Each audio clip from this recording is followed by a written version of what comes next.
श्रीमत्कुंज विहारणे नमः। श्री स्वामी हरिदास विजयतीर्थराम। सुभद्रा कुमार अभिमन्यु की पत्नी, महाराज विराट की पुत्री उत्तरा गर्भवती थीं। उनके उदर में कौरव एवं पांडवों का एकमात्र वंशधर था। अश्वत्थामा ने उस गर्भस्थ शिशु का विनाश करने के लिए ब्रह्मास्त्र का प्रयोग किया। भयविह्वल उत्तरा भगवान श्री कृष्ण की शरण में गई। भगवान ने उसे अभयदान दिया और शिशु की रक्षा के लिए वे सूक्ष्म रूप से उत्तरा के गर्भ में स्वयं पहुंच गए। गर्भस्थ शिशु ने देखा कि एक प्रचंड तेज चारों ओर से समुद्र की भांति उमड़ता हुआ उसे भस्म करने आ रहा है। इसी समय बालक ने अंगूठे के बराबर ज्योतिर्मय भगवान को अपने पास देखा। भगवान अपने कमल नेत्रों से उस शिशु को स्नेहपूर्वक देख रहे थे। उनके सुंदर श्याम वर्ण पर पीतांबर की अद्भुत शोभा थी। मुकुट, कुंडल, अंगद, किंकिणी प्रभृति मणिमय आभरण उन्होंने धारण कर रखे थे।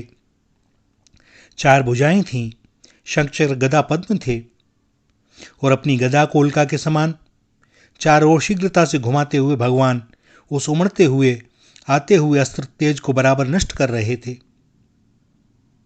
वह बालक गर्भ में ही 10 महीने तक भगवान को देखता रहा। वह विचार करता रहा कि कौन है, और जब उसके जन्म का समय आया तो भगवान वहां से उद्दृश्य हो गए। बालक मृत प्राय सा उत्पन्न हुआ, क्योंकि जन्म के समय उस पर ब्रह्मास्त्र का प्रभाव पड़ गया। तुरंत ही भगवान श्री कृष्ण प्रसूतिका गृह में आए और उन्होंने शिशु को स्पर्श कर जीवित कर दिया, और यही बालक परीक्षित के नाम से प्रसिद्ध हुआ। कहा जाता है कि यह परीक्षित जो भी उसके सामने आता था उसकी यही परीक्षा करता रहता था कि कहीं यह वही तो नहीं जिनको गर्भ में देखा था, इस रूप में वही तो नहीं, और इसलिए भी उसका नाम परीक्षित हुआ। जब परीक्षित बड़े हुए तब पांडवों ने इन्हें राज्य सौंप दिया और स्वयं हिमालय पर चले गए। प्रतापी और धर्मात्मा परीक्षित ने राज्य में पूरी सुव्यवस्था स्थापित की। एक बार जब ये दिग्विजय करने निकले तो मार्ग में इन्होंने एक उज्ज्वल सांड को देखा, वृषभ को देखा, जिसके 3 पैर टूट गए थे, केवल एक ही पैर शेष बचा था, और पास में ही एक गाय रोती हुई उदास खड़ी थी। एक काले रंग का शूद्र राजाओं की भांति मुकुट पहने हाथ में डंडा लिए गाय और बैल को पीट रहा था। यह जानने पर कि यह गौ माता पृथ्वी की देवी हैं और वृषभ साक्षात धर्म है और यह कलयुग शूद्र बनकर उन्हें ताड़ना दे रहा है, परीक्षित ने उस कलयुग को मारने के लिए तलवार खींच ली। कलयुग ने अपना मुकुट उतार दिया और परीक्षित के पैरों में गिर गया। महाराज ने कहा, कली, तुम मेरे राज्य में मत रहो।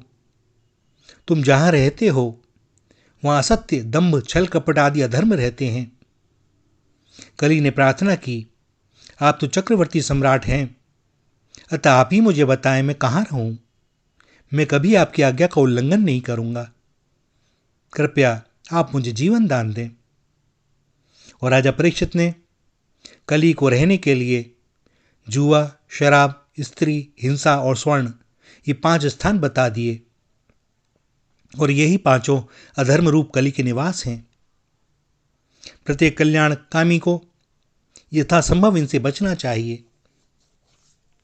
और एक बार महाराजा परीक्षित आखेट करने के लिए महल से निकल रहे थे। वे अपने कोषागार में गए और एक बहुत सुंदर उन्होंने स्वर्ण मुकुट देखा और उसे धारण कर लिया। भैया, वह जो स्वर्ण मुकुट था वो राजा जरासंध का था, जिसका भगवान ने उद्धार किया था। वह मुकुट राजकोष में पड़ा हुआ था और कलयुग को उन्होंने रहने का स्थान बता दिया था। स्वर्ण का मतलब यह नहीं कि जो भी स्वर्ण हो। स्वर्ण का अर्थ है अन्याय, अधर्म से कमाया हुआ या अधर्मी का धन, उसमें दोष है कलयुग का, और उस मुकुट को धारण करने के कारण वह दोष महाराज परीक्षित के सर पर सवार हो गया। आखेट करते हुए महाराज परीक्षित वन में भटक गए। भूख और प्यास से व्याकुल वे एक ऋषि के आश्रम में पहुंचे। ऋषि उस समय ध्यानस्थ थे। राजा ने उनसे जल मांगा, पर ऋषि तो समाधि में थे। उन्हें कोई जानकारी ही ना हुई, उन्होंने कुछ सुना ही नहीं। और कली का प्रभाव इस समय राजा के मस्तक पर चढ़ बैठा। उन्हें लगा कि जानबूझकर ये ऋषि मेरा अपमान कर रहे हैं। मैं बार बार इनसे जल की प्रार्थना कर रहा हूं और ये ऐसे बैठे हैं जैसे उन्होंने सुना ही नहीं। पास में ही ऋषि के एक मरा हुआ सर्प पड़ा था। उन्होंने उसे धनुष से उठाकर उन ऋषि के गले में डाल दिया, यह परीक्षा करने के लिए कि ऋषि वास्तव में ध्यानस्थ हैं भी या नहीं। और इसके बाद वे राजधानी लौट आए। बालकों के साथ खेलते हुए उन ऋषि के तेजस्वी पुत्र श्रृंगी ने जब यह समाचार पाया, तब उसने श्राप दिया कि जिस राजा ने मेरे पिता के गले में यह मरा हुआ सर्प डाला है, उस दुष्ट राजा को आज से 7वें दिन तक्षक काट लेगा। राजा साहब परीक्षित जब अपने राजमहल पहुंचे, उन्होंने मुकुट उतारा। तत्क्षण ही उन्हें आभास हुआ कि मुझसे आज बड़ा भारी अपराध हो गया। वे पश्चाताप करने लगे। इतने में ही उन ऋषि ने अपने एक विद्यार्थी को राजा के पास भेजा ताकि वे राजा परीक्षित को श्राप की बात बता सकें और राजा परीक्षित समय रहते अपना कल्याण कर सकें। जैसे ही उन्हें श्राप की बात का पता लगा, उन्हें तनिक भी दुख नहीं हुआ। उन्हें लगा कि यह ठीक ही हुआ।